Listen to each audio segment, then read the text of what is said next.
Hey guys, Wet Movie 1 back here again for another horror movie collection update for you guys today.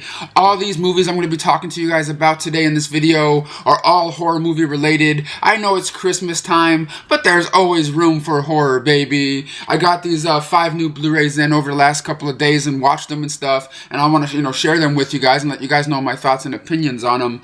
But before I show you guys the first one here, please give this video a thumbs up if you guys like my videos. Also, drop a comment down below letting me know what is your favorite horror Christmas movie of all time. And that's when I say Merry Christmas to all you guys right here, because the day I'm shooting this video is Christmas Eve, and I hope you guys all get what you want for Christmas, and I hope you guys have all the love and happiness in the world, man. But the first movie up here I got from Scream Factory, the first Blu-ray here, is a horror double feature pack. One of them's kind of a horror-ish movie, and the other one's like a samurai movie. Is The House That Evil Dwells and Ghost Warrior here on Blu-ray. The House That Where Evil Dwells is kind of like a horror ghost story kind of film. It's about this family that lives in the USA that's moving to Japan, moving to Japan, and as they move there, they move into this nice new house on a hill and things. But yet they're told that this house is haunted. You know what I mean? This house has like a, kind of like a dark past and, may have, ghosts inhabiting it. But they don't care because they got this house for, a really good deal. But of course, as soon as they move into this house, they start seeing things start moving, water gets the sink gets turned on and off, things, get thrown about, and they start, slowly going, what really happened in this house? You know what I mean? Because like, the father of the house is like seeing spirits. The spirits are like going into his wife and making her act all weird certain ways, and you kind of have to watch the movie to find out how it unfolds. But I just thought it was kind of just blech. You know what I mean? It didn't really keep my interest at all. The acting was okay. It was just kind of weird. I kind of like the setting and the location, that they shot the film in. Like the beautiful house and how it is on top of this hill and this the whole atmosphere. It was just okay. But the one I loved the most on here is Ghost Warrior. It's pretty much about these this samurai warrior back in the 1800s or whatever. At the beginning of this movie, he's fighting all these guys on horseback, and they kill his girlfriend or wife or whatever it is, and he's really pissed about it. He's trying to fight these guys to the death, but yet he kind of gets stabbed and thrown off the side of a mountain and tossed into this really cold water and gets frozen for over 400 years. And 400 years later, these skiers in the same location find him and unearth his body from this frozen Iceland, and then the US takes him and brings him on over, and these scientists are trying to figure out what they're going to do with him. Are they going to bring him back to life and see what happens? And that's what they do. They unthaw his body, they bring him back to life, and it's pretty much a guy that's over 400 years old that knows nothing but samurai life, living in today in today's America, and walking around the streets and just trying to figure out what things are. Looking at phones and not really knowing what this new technology is, looking at TV and not really knowing what it is. Pretty much him just trying to figure out what he's doing. The police are after him because they think he's a murderer because he just takes his sword and kills people with it. It's just a really fun kind of movie. It was put out by Empire Pictures back in the day, Charles Band's company, and I just really liked it. It's low budget, it's stupid, it's cheesy, but I thought it was a lot of fun. You know what I mean? But that's pretty much what these movies are. And of course, the Ghost Warrior is a new 1080p transfer and it looks pretty good here on Blu-ray. But that's the one I recommend the most, on this set right here. But next up over here from Paramount is a movie I saw all the ads for. I was very excited about it because this looked like a lot of fun. You know what I mean? It kind of looked like Zombieland, meets Superbad in my opinion, from the trailers and things that I saw. And I watched it last night and just thought it was just really fun. You know what I mean? Stupid but fun. And that is The Scout's Guide to the Zombie Apocalypse here on Blu-ray. It's pretty much about these 3 lifelong friends. They're in high school together, but yet they're in the Scouts. You know what I mean? They're still doing the Scouts thing. Something that you would do in elementary school, maybe junior high. But now they're in high school and they're still in the Scouts. And at the beginning of this movie, they're trying to get new people to join to join their group, but yet no one really does it. Everyone kind of thinks they're a joke. They don't really know what to do. Like, two of the guys, want to quit the Scouts, but they can't because one of their really good friends that's in the Scouts doesn't want to leave. He's trying to get other badges and things, and two of the guys find out about this big party that's going on where these cute girls are, and they want to go there. So they end up leaving their friend at the campsite and trying to find out where this party is. And when they do so, they find out that there's an outbreak that happened, and everyone in their town is either being evacuated or is turned into zombies. You know what I mean? And there's them trying to fight off the zombies and try to, save the people that are left, in their town. And I just thought it was real fun. You know what I mean? Like, you get zombie boobies in here, you get a zombie penis in here, you get like zombified, a lot zombie stripper up in this piece. It's just a really fun, zany kind of ride. Like I said, it's like, Zombieland meets, Superbad with that kind of like raunchy humor. And I kind of really dug it. You know what I mean? You even get Cloris Leachman in here playing like a weird, crazy cat lady neighbor, that lives next door. And it's just a real fun. You get really cool gore, nudity up in here. It's just really, really fun. And on this Blu-ray here, of course, you get your generic making of the film on here. What is it called? Like deleted scenes, and this is like the generic stuff that you get on Blu-rays. But it has great artwork. It's just a whole lot of fun. If you guys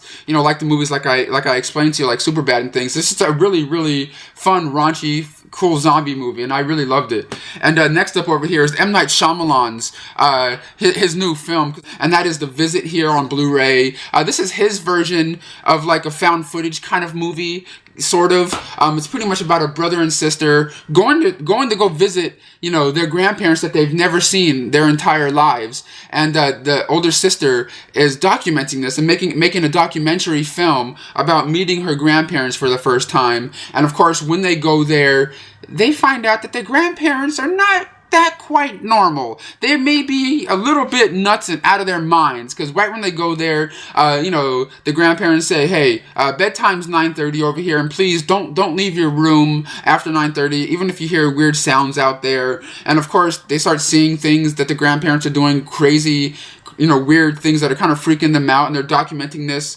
as they're there, and they're going back and forth on Skype with their mom, like, "Mom, we need to get out of here now." And of course, this movie has like another weird little twist ending, like, M. Night Shyamalan movies do. But like, I thought this movie was really, really good, but like at the same time, like the middle half of the movie kind of really dragged for me.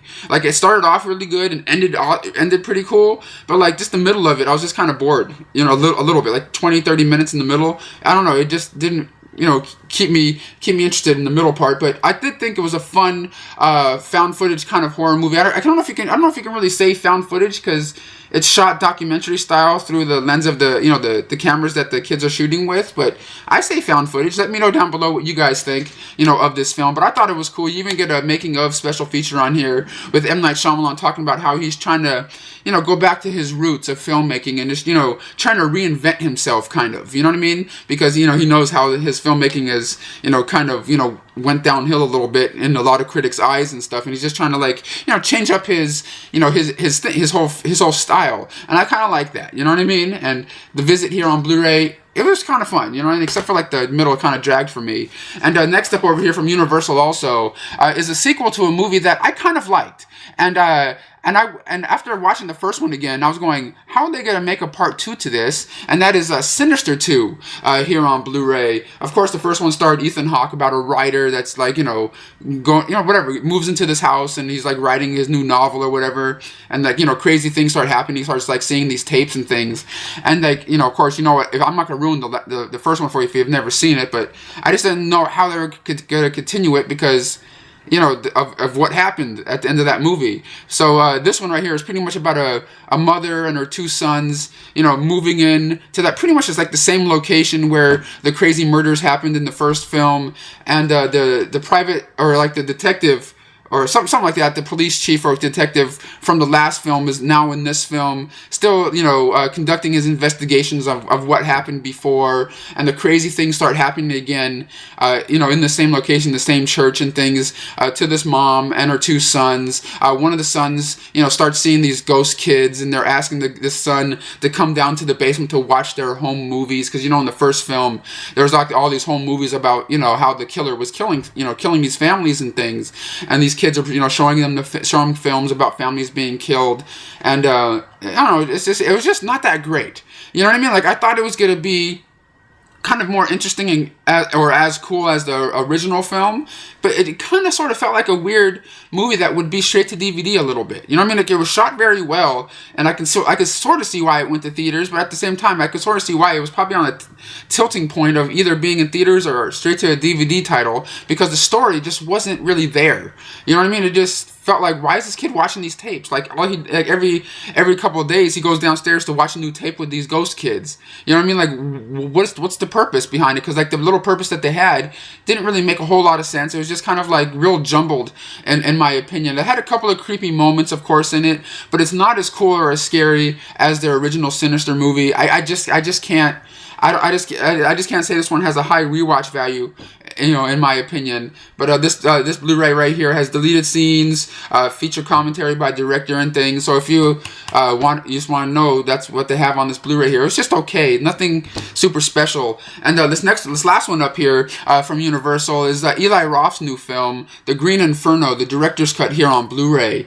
This is Eli Roth's kind of like homage to, like, you know, Cannibal Ferox and the Cannibal Holocaust, and, you know, movies of that time period. And it's pretty much about these group of college students going to Peru to, like, you know, save the rainforest. You know what I mean? Because they know about these, you know, tractors that are going in, tearing down the rainforest and things, and they want to go there and think they're, you know, saving something. And when they go down there, something happens to their plane, and, you know, they get into the hands of these, you know, this tribe of cannibals, and a group of them are, like, you know, pretty much being sacrificed one by one, and it's pretty much them, you know, you witnessing them, you know, being sacrificed, and them trying to figure out how the hell they're going to get out of the situation that they're in Peru with these crazy people eating them, you know. And that's pretty much all you can really say about this movie.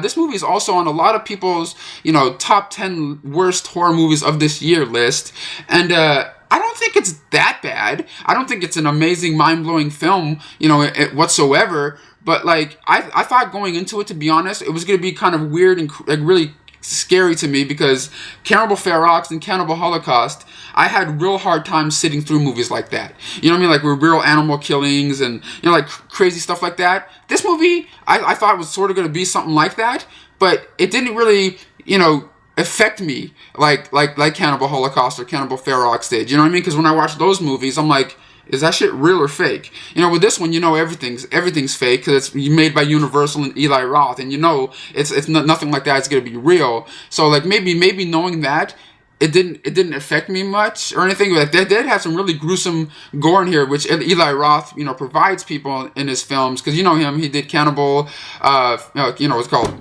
Cabin Fever, and the Hostel movies. But, like, I think this one was okay. This is a nice little movie that he did, you know, in his little line of work that he's done. I don't think it's horrible. I don't think it's amazing, but I enjoyed it. I sat through the whole thing and thought it was okay. And on this Blu-ray here, all you really get is the director's cut version of the film and the commentary by Eli Roth and the cast and crew.